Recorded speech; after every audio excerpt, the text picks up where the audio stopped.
Ingrid, congratulations for being a part of Disney Plus's Enchanted. This Thank you so much. long-awaited sequel, in fact. It's been 15 15 years. Yeah. years. So tell us what initially drew you to this project for yourself. Well, it was an audition that came to me and I didn't even know what it was for. Which intrigued me immediately because I was like, fake sides, interesting. So it must be something big. And I auditioned for it. It was a very emotional, like super high intensity scene and a very short scene in the audition. So I was like, all right, this is going to be a challenge because you have to just like be at 100 immediately. And yeah, I did 3 great takes, I think, anyways, and sent them in and I booked the job. So then I found out what it was and I was super excited. And then the scene did grow after that initial audition and became a little bit longer. So yeah, and then when I knew what it was, I'm a huge Amy Adams and Patrick Dempsey fan. So I mean, yeah. So that means you were a big fan of Enchanted of 15 years ago, most definitely. Yeah. Yeah. I watched it when it came out. I feel like it came out yesterday. 15 years seems like just not that long ago. But yeah, I did watch it originally and I loved it. Still remember like one of the original songs. So yeah, it made a huge impact on me. Now, tell me this. I understand this isn't your first go around in the fairy tale realm itself, right? Yeah, no, I booked this job in Paris in 2017 and it was a Netflix show that had just come out as I booked the second season and it's called Seven and Me and it's based on Snow White and the Seven Dwarfs and it's kind of a modern day take on Snow White. So it's like Snow White's descendants. And my name was Blanche White. Blanche means white in French. So it was white, white.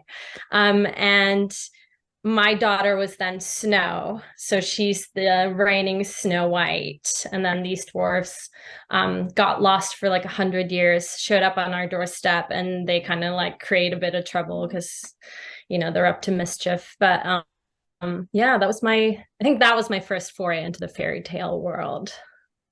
It's Yeah. it's it's almost ironic because it parallels from this to that project to this project because I want to say you are also playing a mother, but this time the mother to a lead character of Robert Phillip in this one. Yeah, yeah. It's I don't know. I feel like maybe I give off like a maternal thing or like a warm thing. I don't know. I tend to get mothers a lot, which I'm like, I'm not gonna knock it. It's a great role. Um, but yeah, for some reason I tend to like get cast as mothers, which yeah, it's great. It's a great role. Well, tell us about this character, this motherly role that you get to play this time around. So it basically Patrick Dempsey saves my daughter Bella. There's been this like a giant rampage throughout our village, and Patrick's character is on a mission to kind of be a hero. Like, what does a traditional hero mean? So he's slaying dragons, he's taking care of the problems in the village, and there's like a piece of debris that's about to fall on my daughter, and I see it, and he snatches her up and like saves her, and then I see her, I yell out for her, and she kind of runs over to me, and I just thank him, and I feel like the function of my role is to kind of remind Patrick's character Robert to kind of realize that he needs to go back to his family and figure out like what's going on there and try to not save them, but you know being a hero doesn't necessarily mean going out and slaying dragons. It means kind of also being there for your family. So it was very cool to be able to play a kind of a character that like makes the lead character change his mind and turn around and like go back. Yeah, so it was really cool, and to get to work with Patrick was a dream. So Wow, that is amazing. So you did get to work with Patrick. oh yeah, boy did I. Like I've had like, I'll say it, I've had like such a crush on him since Grey's Anatomy came out. So I kept it very cool on the day. Like no one knew. The guy who played my husband, I think maybe we were supposed to kind of look like not a knockoff, but like a knockoff version of Patrick Dempsey, and knockoff version of Amy Adams. And then kind of just for him to like be reminded of himself and the family. But the guy playing my husband, at the end of the day when we were all like finished and done, I was like kind of like let them know a little bit like that I was a fan of Patrick's work. And they were like, man, you kept it cool, like we didn't know at all. So yeah. But that was great to get to work with him. Wow. Now, I could totally tell which side are you on between that McDreamy and McSteamy debate. Can you? Absolutely, dreamy all the way. So your character, it sounds like it's based in the fairy tale land, not in the modern day scenario. So, well, yes, but I think, okay, so this is the thing about this film. Obviously, I didn't know anything when the audition came out, like what it was, and then I found out what the project was, but I didn't get the full script. So I was using context clues and kind of like trying to figure out like what's going on. So obviously I figured out what was going on for me and my character. But then slowly, like on the day of the set, it was this like little village made up to look like a like real life Disney village that you would normally see in a cartoon. And I was like, oh, am I from, Amy's world, like Andalusia? But I think now, knowing the story and seeing the trailer and everything, I think I'm from the world that got made into, there's a bit of a spell going on, and there's a city that gets turned into kind of like the more cartoony world. So yeah, I think I am from a modern day world, but we're, yet to see. We'll see. Yeah, I think we're talking about the modern day world in this film called Monroeville that she turns into a fairy tale land. And that's where I'm from.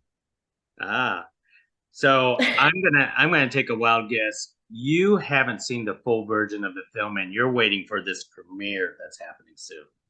Absolutely. I get to see it on Wednesday at the premiere, so I'm super excited. I've only seen my scene because I was brought in to do ADR on it, and I got to see the whole scene happening, and that was really, really great. But they were very strict. They were like, no, we're not going to show you more than this scene and what you're doing and what you're voicing. So that's it.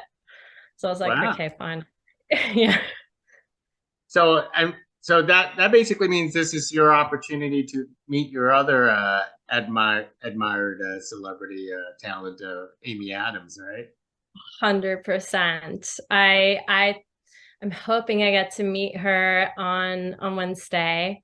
I mean, I consistently like watch old shows, and she'll pop up and I'll be like, oh, of course, because she's amazing. And then one of my favorite films is Arrival. So I'm just like, it would be just so nice to just meet her and chat about that and chat about this film. And yeah, so I hope I get to meet her on Wednesday. Never know. So tell me about this set that they actually built. How is it just like it almost looks like walking through Disneyland or something like that, or it's much more amazing than that? Not like Disneyland, but it was like the village from Beauty and the Beast came alive. Like the set decor was incredible. I mean, I was blown away. It was this little village outside a real castle north of London. And I got on set, and there was this guy playing a blacksmith, just like one of the supporting artists. And he was just such a particular type that you would kind of think like, I've seen that before in a cartoon version of like, in a Disney film, an animated one. And then I turned around and one of the supporting artists looked like one of the like the ladies from the opening sequence of Beauty and the Beast. And I was like, this is so crazy. And then they had like little Easter eggs everywhere. And I like, obviously I was like there to do my job, but like in between I'd be like, whoa, like that's okay, that's cool. That is from Beauty and the Beast, and then you kind of start to look around. They did such a great job of like decorating the whole place. And it was like, it helped a lot too, because it really puts you into the world of the whole thing. And then you're there and you're like, well, it's this big production, but at the same time, I'm just in this village. And it was just really beautiful. And it literally looked like straight out of an animated version of the film. Wow. It's funny. It's because on my notes here it said, ask Ingrid about Easter eggs. Well, that's the thing. Like I was like, oh, what Easter eggs? Like I'm so excited to see this film now. I'm gonna like keep my eyes peeled. But actually, now I do remember there was one I turned in there. I think it was like a bar to one side, not a bar, but like a pub of some sort. Yeah. Or to my right was like a boulangerie, a bakery, and I remember it was like Gaston's something. So I don't remember like where it was, but definitely that's an Easter egg they put in, which I thought was so cool. So now I'm like keen to see what else they've got in the film, because I know there are a lot. So we'll Well, see. if you could spot them, that basically makes you a real Disney fan. I know. And I'm not as hardcore as some people, but like, yeah, I mean, I spotted that immediately. Oh, and then there will be something from Aladdin in the scene as well. I just remembered. So look out for that as well. It's like in the background. You might not see it immediately, but if you're like watching intently, like, yeah, you can pretty much see a couple of them in my scene anyways. Wow. Now, I know it's a silly question to ask because I get a sense that you had the ogre scene, but you didn't really act with an ogre or not. No, Nothing. I think the ogre was before me or after. I Hmm. think it was before me. So like I come in, um, I think I had the big giant walking through the Got village, it. I Okay. think. And then there's an ogre. There's so many things that happen that like Patrick's character has to deal with. So at this point, all the villagers are like, yeah, it was just like your Tuesday appointment with the giant coming through. So they're all like used to it by now. But yeah, no, I didn't have to act with like anything. I know Patrick had to, like he had to like throw himself around and like hang on to this like rope and stuff. So it'll be cool to see the finished product in the film, because yeah. I got to act with real people. Oh, ogres and giants and talking squirrels and cats. I mean, what more do we want in a fairy tale? Exactly. I'm super excited. The characters of like Pip is such a funny little character, and I they just like stuck with me since the original film. So I'm like super excited to see them again and in this setting, because I know it has like such a twist to it. Where I didn't expect what was gonna happen, but like seeing the shift in Amy's character, I think will be really interesting. And then Maya Rudolph playing the villain, that's going to be really cool, because I feel like funny people play really, really excellent villains. So I'm excited to see what she's going to do with that. I'm gonna safe to presume you didn't have a chance to sing, dance, or do anything musical in the production. No, no, I didn't. I wish. I mean, the music is like, I haven't heard this version, but obviously from the original film, like the songs were so great, and Alan Menken is obviously a legend. So I wish I got to. I mean, I do sing. I just, it wasn't a character that required that. So yeah. So you do have singing talents yourself, and you probably Oh, secretly singing the old Enchanted songs for years. yes. Yeah, I mean, yeah, I used to do musical theater in school. I started out in ballet and was like last minute changed my mind when I was going into high school. I went to high school for performing arts and I went into acting instead. But yeah, I mean, getting to work with Adam Shankman, who's like a wonderful choreographer, was like really, really cool. But yeah, I didn't get to use any of my, I guess, hidden talents in that way. And one main thing is how was that transformation in playing the mother of the I want to know what the fitting into that costume was like in this fairy tale land. Wow, the costume and hair and makeup people are amazing. Like they do, I would say they do like 90% of the job for you. Um, I obviously auditioned for it, got it, and then when I went for a fitting, the first thing was like the hair. Um, they put a wig on me, so I have like this long, romantic, beautiful, like wavy red hair, and I was just like, oh, I wish I had that hair in real life. It was a really cool wig. And as soon as they put that on me, I like, you just like, I fit right in. I felt like I fit right in and I look kind of like a bit period look to it. And then I went to costume with the wig on.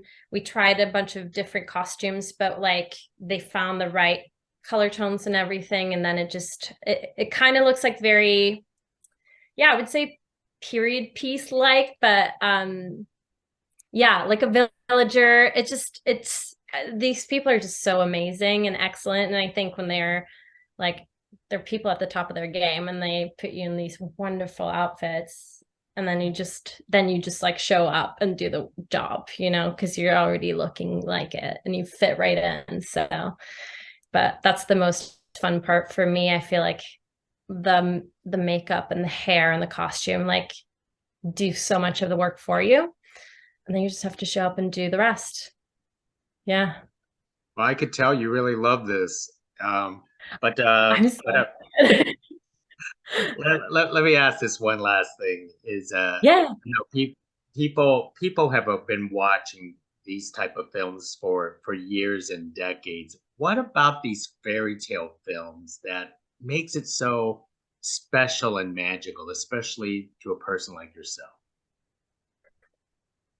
Well, to a person like me, I think fairy tales kind of they can take you out of your real life for a moment in time. Like you can it's a bit of escapism and not in a bad way. I think they're also, to me, very nostalgic. I know this one will like remind me of the first one, and I'll think back to that time. And um, yeah, I was thinking about it today. I was like, what do I think about when I think Disney or fairy tales? Since like always Beauty and the Beast and like my old used VHS. So for me, it's definitely like just living in a different world for a little bit where things can like happen that are fantastical and you can kind of buy into dragons being real, all this stuff. And it's just like heightened emotions and um getting away from your life for like 2 hours, it's nice. And